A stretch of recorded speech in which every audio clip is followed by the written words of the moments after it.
You know right, assassinate. Airport and Timaya.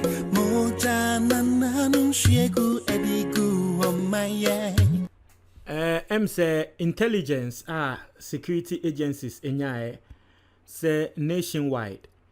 Ebia basabasa yobekoso because of MMDCs ekufado edelist no ababonte no. Sa intelligence ne ye good pa. And ramete say aposi for say one deploy nkrofo all over the country nationwide to curb sa basabasa yoyi. And ra ye hu say chirepone. In fact, MPP constituency chairman wo yokoche no ekanyame nkwenye posi for in the create to do wa na kiyebu ne kuno. Triple ne ho na yekokose nyama. A lot of communities and constituencies aba abonten ediebufuo say nipa wo mususu say e wo say yede MMDC is no emomo no enye sa nkrofo no na wo monya. Ne kwane nyame anim ne this is the very first time wo be hu ne say Ghanaians are really interested in who their MMDCs are. First no na ye be bokra na ye nim obi hu say yes obi na MMDC obi na ADC obi na MCO say den first na ye nim na ye nim na ye mfa ye ho say asomesi na de be ma na na obenten but see here there akwa say the expectation is extremely high and people want their people to be selected. However they want their people to be selected the entire wo mo pese sancrofo no ye select yo mo no I don't know. And do me the whole story ebrew and then so you be eba. You are seeing it right in front of you. These are people from Tema Central, Miami Tema Central. These are people from there. Now mama obiati ase say Tema oba Tema eye MPP for stronghold. Tema bebia eye MPP stronghold. Na eye 2020 we NSS kakra. Ohwe Tema Easter. Nti we ye tripone de no. Ati ase won tripone ene na say obehu ne say ene da screen so a police for edru ho enye sa anka chairman no ya buneku no won tripone constituency chairman video no na ho na mento asem ne so enye nansen enye nansen Tema East NDC wini ya na ka Tema East Tema West Tema Central eho ni na ye MPP stronghold. Tema West mpo de eho de MPP na ewini sa from Loye Dumo time na Atoshimo time Carlos Ahinkra ta nansia na ka Carlos Ahinkra ka kete na kiyetu na efi ade so just with our 1,000 votes bi eno de wini e no kra no ukobiso omo a wo mo Tema West a omo betre say Charlie no kra kululu bi ko allegedly. But you are seeing videos basa ya ka say besi no ehun videos na that screen animu a hu ne say esi ye hyehye adan ye basa because of a MMDC's selection. Na ohwe Tema Central dia abana executives na nka sample. Once normally no the party people, the delegates and the party people na kuetia executives no. Na Tema Central dia no executives na nka sa na to MPP party office ni mu. So wo mu nya adwuma ma party ni biom. Ewi amebo audio no na mo etie. Ose wanye adwuma ma party ni biom adenti a wose wo hwe Tema East obi ewo ho a ya select na obi anya appointment wo ho. Tema West nso saa na ye kampa Tema Central and so MPP gina ya because eho na MPP wini ye with a huge margin.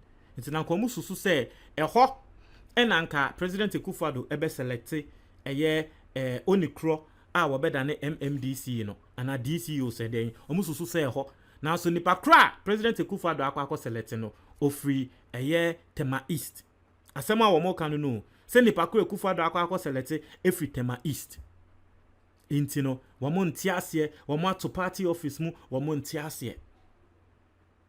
Now as obi amete Tema no ansa na mekwa kobo audio no ana minim se me okay odie ansa na mekwa kobo audio no enkrofu yi ana video no ne yeti asem a wo mo ka no ma menka asem bi ma munte mayamma just some few people decide for especially those of us living in Tema me catch me ameti Tema. I don't care whoever becomes my DC or MC or whoever, I don't care.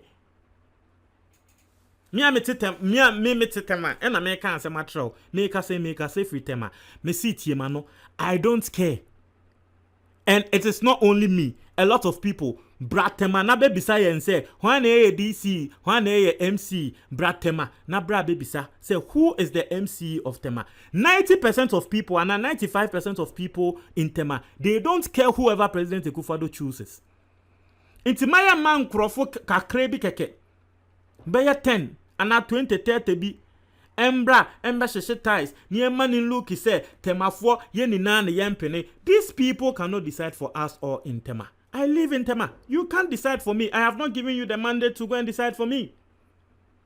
It is hard no. Personally, I don't support it. I don't support it. And family who one MC Tema MC and family who I don't care. I don't know that Emasem. Oba Tema so Tema is a very busy town. Tema ye krobia airship. Obiani abra wo penisika nti sa politics ni sa DC ni MC ni ye de enfa ho nti wo kwape party executives MPP party executives bi say and ye close office and ye way because nipa kono e wo say wo free ye ho free mo ho say just because mususu say mo na MPP omo to ye more e wo Tema Central nti mususu say em free mo ho ba. How can you people be this selfish? For all you know, this selection of President Akufo-Addo why krano, it makes sense than the momo kano because Tema ninano na MPP stronghold. Sisi Tema elusu Tema East, MPP elusu Tema East, sorry. Na President Akufo-Addo akwakofa MC no fi Tema East. You should even see the strategic move in that. Because the whole NDC for inti yamfa DC in free wa. Ebia na NDC still they will be maintaining that seat. It's yemfa DC free ho. Now Nkrofo who say, well, even though we have an MP who is NDC MP, DC na sika ne beba ne ho a wode be project ni ano, wonu nso free ha. Into a project na ebekọ MPP for dimu. So that is even strategic than the more can say free Tema Central ho na more kano. That is strategic than the more kekano. Media makame se metema. This person decision bi obetake no menso make an bi sa ni pakuya ye choose no I don't know him nim ni din but decision no obetake no menso make an bi mensuma wo bia se won koye demonstration ma me mensuma wo bia me ni me fiefo ye nsuma wo bia se won koye demonstration won ko close ni way won ko shitai se ni pakro no pe no na hwe Nkrofo. Look at the population of Tema. Hwe Tema population no ko he Tema population na hwe Nkrofo e wa medu 100 impo na Nkrofo 100% ema ade ni look it say ye Temafo ni na ye se ye mpene. How is that not being selfish? Mesremo Temafo ye nka ahwe. Temafo ye nka ahwe ye nsuma obia. Temafo ye nsuma obia. Yenko ningo tie omo nsem no. Tema is Uma original minister. Usama MP minister. Usama MP. I'm mayor. Say no to tribal politics. Let us see Tema Central. Here your boss. And then the Tema I say. Yes, you lose Tema East.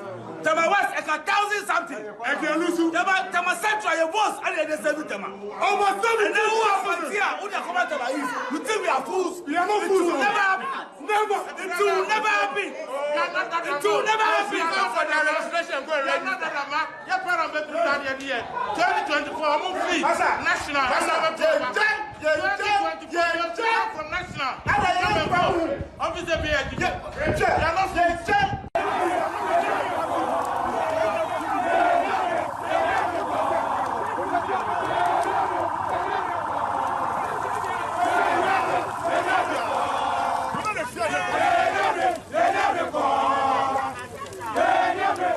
Before.